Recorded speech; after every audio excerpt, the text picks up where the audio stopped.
A massive home renovation for elder care? $30,000? What are you talking about? Huh? That's my wife's parents' house, right? A phone call from a man claiming to be my estranged sister-in-law's husband. Considering how the conversation isn't making any sense, it seems like my sister-in-law is up to something. My name is Martha, a 56-year-old stay-at-home wife. I have a son and a daughter, both of whom are adults and have moved out of the house. Now I live with my husband and in-laws, just the four of us. My relationship with my in-laws is good, which I appreciate because I lost my own parents early in life. My husband and I have been enjoying our lives after being freed from child-rearing responsibilities. When we got married, it was understood that we would eventually live with my husband's parents, but my mother-in-law, who had suffered in her relationship with her own mother-in-law, had our house rebuilt into a two-family home for our sake. Even though we live together, we each have our own private space. Maybe that's why our relationship has been so good. During the day, my husband is still working, so I often spend time with my in-laws. That day, as my father-in-law was busy with farm work, I was preparing lunch in the kitchen, planning for us to eat together outside. Then a call came from one of my father-in-law's farming friends, telling us that he had fallen and broken a bone. He had already been taken to the family doctor in a pickup truck. My mother-in-law and I left the food and rushed to the hospital. When we arrived, emergency surgery was underway. My father-in-law seemed healthy, but he was in his 80s and recovering from a fracture would be tough. We were told to be prepared for the worst, like needing a wheelchair. That's what they were talking about. As long as he's alive, that's enough. I will be his legs. We waited anxiously for the surgery to end with prayers in our hearts. By the time my husband finished work and arrived, the surgery was over, and the three of us were relieved to see my father-in-law sleeping in his hospital room without any serious complications. We decided to support my father-in-law together from now on, but our prayers were in vain, and my father-in-law passed away suddenly 1 month later.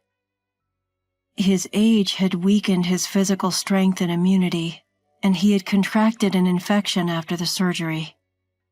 Many of his friends, relatives, and acquaintances were also elderly, so informing them about the wake and the funeral would only be upsetting to them. The three of us discussed it and decided on a family funeral. However, even a family funeral didn't resolve all the issues. What about my sister-in-law? I asked. My mother-in-law and husband both made visibly unapproving faces, probably recalling my sister-in-law's marriage turmoil. My in-laws had strongly opposed her marriage. My husband wasn't as opposed as them, but he couldn't purely be happy about it either. As a result, their relationship became strained and distant. Still, she was their biological daughter. Wouldn't it be okay for her to be present at the final farewell? They agreed that if we could get in touch with her, it would be fine. But we couldn't reach her at the contact information we had, and the funeral proceeded without her. It's just how things are with her. It's fate. Don't worry about it, Martha. On our way back from the crematorium to the house with my father-in-law's ashes, my mother-in-law gently patted my shoulder and reassured me. My father-in-law's sudden passing took us all by surprise. Without any mental preparation, we hurriedly went through the funeral and cremation. We clasped our hands over my father-in-law's ashes, lit incense, and spent the following days in a state of listlessness. It's more bearable when my husband is around. We can talk to each other. But when my husband goes to work, I can't stand being alone in the quiet room. So I head to my mother-in-law's room. I know she is feeling even more pain and sadness than I am. After all, she suddenly lost the husband she had been with for so many years. Even if it is just a facade, I try to be cheerful around her. However, my mother-in-law was much more accepting of reality than I thought. I was planning to stay like this until the 49th day, but... Yes, we can sort through his belongings later. But you know, I'm already over 80. You look so young for your 80, mother-in-law. Not having been sick often, she would say that the only time she was hospitalized was for childbirth. In other words, she was directly telling us that she's healthy enough for us not to worry about her. You're so kind, Martha. But while I can still move around, I'd like to sort through my things, including his. I understand the feeling of not wanting someone else to go through the important memories, like my father-in-law's belongings. Understood. Just let me know if you need any help. With that, she immediately asked me to help her take down items that were too high for her to reach.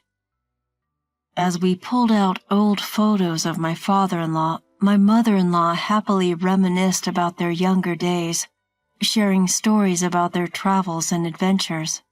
I listened intently, nodding along, when the phone rang.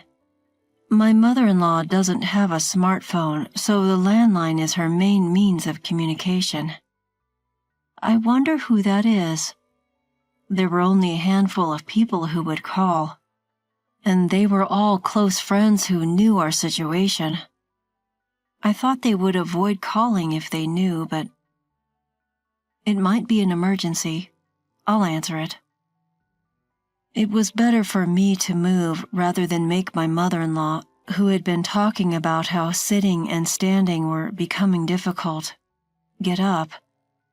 I quickly picked up the receiver near the entrance, and a man's voice I didn't recognize greeted me. He introduced himself as my sister-in-law's husband, speaking very politely. However, I had never met him before. I didn't know if he really was who he claimed to be. As I listened, wondering if this was some new scam targeting elderly people, he said, "I want to talk to you about the home renovation for caregiving. My father-in-law had already passed away. Why bring up caregiving renovations now? Did he mistake my mother-in-law? No, she wasn't in need of that level of care. Excuse me, but are you sure you have the right house? This is my wife's family home, right?" The man claiming to be my sister-in-law's husband mentioned her maiden name. Indeed, the maiden name matched my husband's family, and there was no mistake that this was their home. Moreover, the name matched my sister-in-law's. It is true that the woman you mention is my husband's sister. Thank goodness. Thank you for believing me. With all the trouble our marriage has caused, I was worried I had made a bad impression again. I don't know the reason why my in-laws so strongly opposed my sister-in-law's marriage. However, I don't get a bad impression from this man at all. On the contrary, he seems very humble and sincere. According to my brother-in-law, he heard that the cost of caregiving renovation would be around $30,000. He wants to do his best to make up for the inconvenience he has caused. He fully intends to pay the $30,000 and is preparing it. However, he just can't get the money ready by the deadline. His call was to ask if we could possibly wait and extend the payment deadline. It's awkward to let him explain everything before saying this, but since he spoke with such passion, I failed to convey the truth. Thank you for your politeness. So, about the extension. Please, wait a moment. When did you hear about the caregiving renovation? My father-in-law was very healthy and was working in agriculture until recently. So the need for caregiving, it didn't exist at all. It didn't? Wait, past tense? Yes, my father-in-law passed away. We just finished his funeral and cremation the other day. I see. Well... I could picture him panicking on the other end of the phone. He must be confused by the difference between what his wife told him and the truth I just shared. It just didn't make sense to him. He slowly told me that he had caused a lot of trouble for my in-laws when they got married. He had heard from his wife that her father needed care and he intended to provide financial assistance as an apology for the trouble he had caused. He told me all this.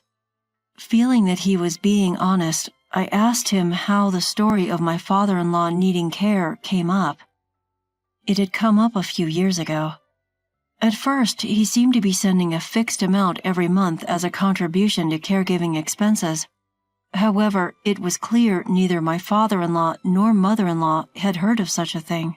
If they had known, my mother-in-law would have invited him to the funeral. He said, her mother was grateful and that it helped, so I thought I was slowly being forgiven.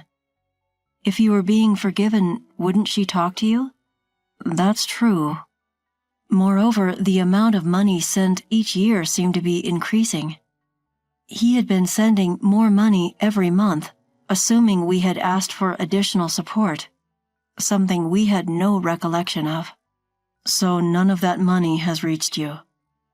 When I agreed, I could picture him getting extremely upset. It was hard for me to convey the information as well. As I was listening, I thought that maybe my sister-in-law, I couldn't quite say you're being scammed, but he said, you don't have to be considerate. I'm being scammed, aren't I? I couldn't say yes or no, so I remained silent. He probably took my silence as affirmation. He asked what he should do, assuming he was being scammed. Although it wasn't my place to answer that question, I just couldn't leave my sister-in-law, my husband's sister, alone, even though we were estranged. I told him we would discuss the matter and contact him later, and that was it for today. When I returned to my mother-in-law, she said, "That was a long call. Was it a pushy salesperson? You should just hang up on those." She seemed to think it was a persistent sales call. No, it was a man claiming to be my sister-in-law's husband. So I relayed the content of the phone call to my mother-in-law. She was trembling with anger even while listening, and her anger exploded even more after hearing everything. What kind of person is she, using her father as an excuse to ask her husband for money? Apparently, my sister-in-law has always been reckless with money. Owning expensive branded items she couldn't afford with her allowance or part-time job earnings, her actions were suspicious. When she wanted to get married, her partner was a man with a considerably high income who had an incomparable amount of pre-existing wealth, which led her parents to strongly oppose the marriage. The opposition wasn't for my sister-in-law's sake, but for her partner. We then decided to wait at the culprit's house with her husband for her to return home. I can't remember the last time I saw my sister-in-law. When she decided to date her then-boyfriend with the intention of getting married, she introduced him to her parents and brother. There was a commotion about my sister-in-law's marriage, but since I was not yet related to my in-laws, I did not attend. So this would be my first time meeting my sister-in-law's husband. As I had perceived over the phone, he seemed to be a sincere person with a pleasant demeanor. I had heard he had high income, but he didn't seem to be living lavishly. He seemed to be trying to live a modest life, but if one of the reasons for this was my sister-in-law's lies, it must be a complicated set of emotions. Reuniting with my sister-in-law after several decades, my sister-in-law, who would never have expected her mother to be there at her home, was so surprised that her eyes widened as she stood frozen. The impression of my sister-in-law that I remember was one of someone who liked flashy things, but the sister-in-law in front of me was flashy to the point of being gaudy and lacking any sense of style, which was painful to watch. The three of us had agreed beforehand that we would go along with my sister-in-law's story at first. We decided not to touch upon the fact that she was lying. "It's been a while. I'm glad to see you're doing well." When my sister-in-law was suddenly spoken to with kind words, she stammered while responding to her mother. She probably thought her lies had been exposed and she was going to be yelled at, but she seemed confused by the unexpected kindness. "I wanted to see your face after all this time. Have you been doing well?" We didn't tell her the truth about her father's passing and maintained the pretense that he was still alive. I also apologized for not having been in touch and gave a suitable greeting. My sister-in-law said humbly that she was glad her mother seemed well and that she had been worried about her. However, she did not mention her father. It would be terrible if the conversation turned to her father and the topic of caregiving expenses slipped out of my husband's mouth. It seemed that my husband and she had met beforehand, but apparently her lies had not been exposed. She probably thought she could get away with it and not get caught. "Your mom is happy. It seems that you two are getting along well as a couple." My mother-in-law said she was happy to have a good daughter and hoped that my sister-in-law would have a change of heart and start repaying her husband little by little. The plan was to shower her with praise in the hope of changing her ways. Somehow, my sister-in-law got carried away and told my mother-in-law that she would support her if she ever needed caregiving, and even went so far as to say not to worry about money. It's amazing she could say such things in front of her husband who had been supporting her out of good intentions. I felt so sorry for her husband listening to all this. We conveyed our gratitude and left that day. From her behavior, it seemed likely that my sister-in-law had been using the money she asked for herself. Not knowing what she'd spent the sudden large sum of $30,000 on, we decided to have a private investigator look into her finances. The monthly caregiving funds of several $1,000s were indeed being used for her own benefit. However, it turned out that she was also heavily involved with a favorite host at a club, supporting him in various ways to make him number one. She'd been spending lavishly, buying expensive bottles and racking up debt she couldn't pay off each month. The host was being strictly pursued for the unpaid bills, which amounted to $30,000. Upon learning this, my sister-in-law's husband was furious and decided he couldn't overlook it any longer. He arranged everything while she was on a trip with her favorite host. Unaware of all this, my sister-in-law returned home after a few days to find her house completely empty, with not a single piece of furniture or personal item left behind. Panicking, she tried to contact her husband but couldn't get through, so she called me. At first, she was hysterical, but when I asked her, "How was your trip with your favorite host?"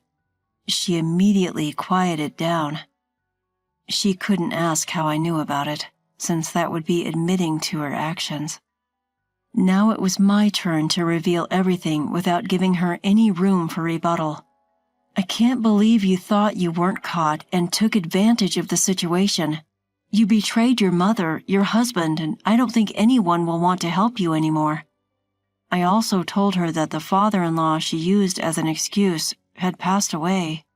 It was not her fault for not knowing he had died, but using her father's care as a reason to ask for money was wrong.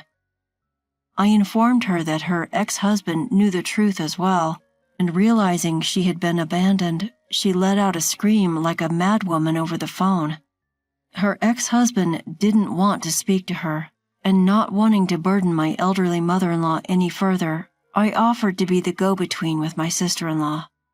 She continued to make a fuss over the phone.